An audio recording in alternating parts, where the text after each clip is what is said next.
আজ আমি আপনাদের নোটে শাক করা দেখাবো। আমি পেঁয়াজ রসুন কড়াইয়ের মধ্যে তেল দিয়েছি, এবার এটাকে ভাজা ভাজা করব।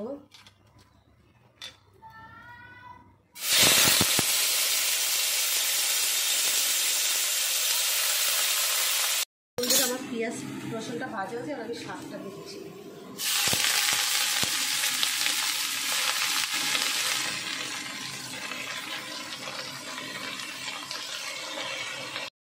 শাকটা দিলাম, এবার দেখুন একটু পরিমাণ মতো একটু হলুদ দিলাম, এবার কাঁচা লঙ্কা দিয়ে দিলাম, এবার পরিমাণ মতো নুন দিলাম,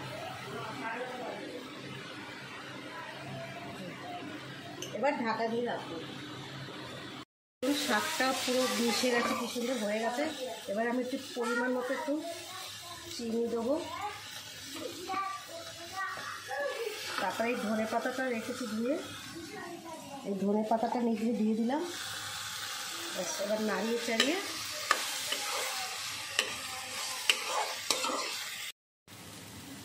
দেখুন বন্ধুরা, আমার শাকটা পুরো হয়ে গেছে, কী সুন্দর মিশে গেছে। হ্যাঁ, এবার আমার ভিডিওটা যদি ভালো লাগে সাবস্ক্রাইব করবেন, লাইক করবেন, শেয়ার করবেন।